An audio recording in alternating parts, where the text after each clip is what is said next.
So here I am trying to embroider on these Richardson 112s, and right away I run into problems. I got a needle break.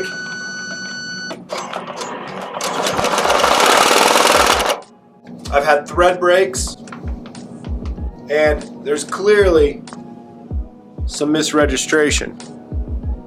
So I bet you're wondering, John, how do I avoid those issues and get nice consistent embroidery? And fortunately the answer is pretty simple with these 3 important tips. So with the one I was working on, the hat shifted, threw off registration. The needle broke also. But here's why.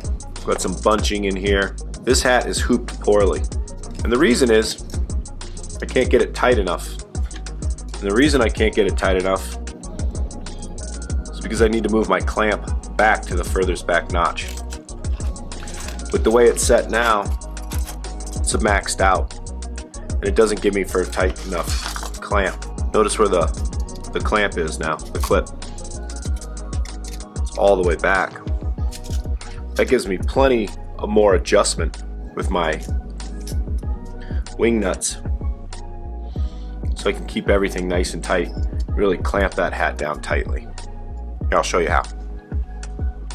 Now this is going to take a little practice. It certainly has taken me a little practice, but I can't emphasize how important it is to make sure you hoop your hats correctly. That is probably the biggest issue with a lot of these. So I'm opening everything up, giving myself a lot of room to work with. I slide it on and then pull everything down in the back nice and tight. Then from there, make sure your band is all the way in against the bill. And then from here, I pull it nice and tight. Make any adjustment you need to make sure it's all square. Pull it tight, make sure it's lined up. See how my band is right on my cap? Perfectly like that. And it's going to be tight, so just get used to that. When everything's square, it's lined up. Lock it in place, and that should lock hard. That should be a hard snap. Now you may not use this feature all the time, but this is convenient. You can rotate it if you need to rotate it, lock it into a different position to get at it easier. But just look how nice that is. We have plenty of still some room on our wing nuts if we need to get any tighter. If we want to get tighter, we can. Our band is really close in. It's nice and locked. Those screws are pulled back so the clamp is in the farthest back position. That is a nice hoop. Now with our hat hooped correctly in the cap frame, and that is on there, I tell you what, it's all lined up perfect and it's tight. That's key. It's got to be tight.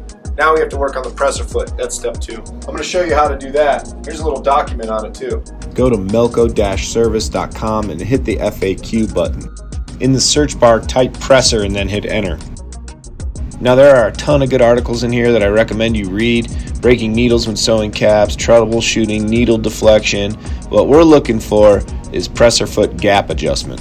Now I'm going to show you how to do this next, but I want to show you this article. You're going to need a 4mm hex, and you're going to need 2 pliers to be able to adjust the presser foot. Following the document, for easy access, we're going to move our needle case over to needle 1, and you can see my 4mm hex is not fitting between the presser foot and the needle.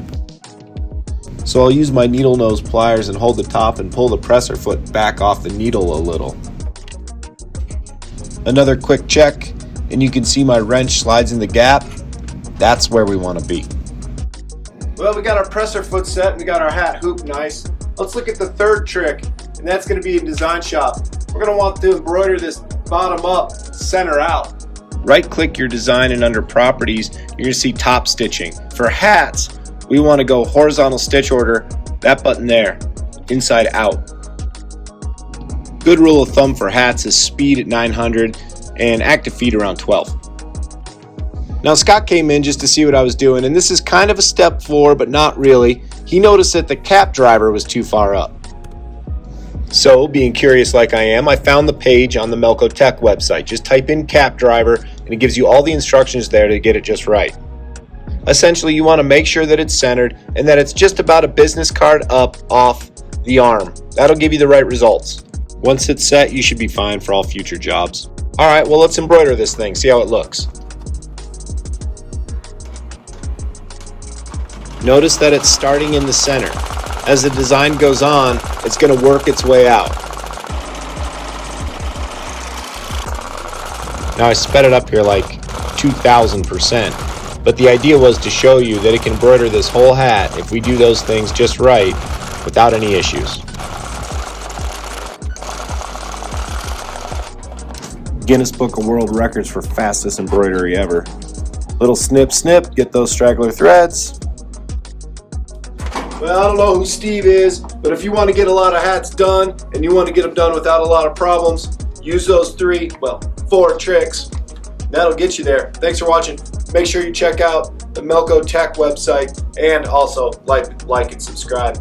Nobody's watched this far though, but if you have, we love you.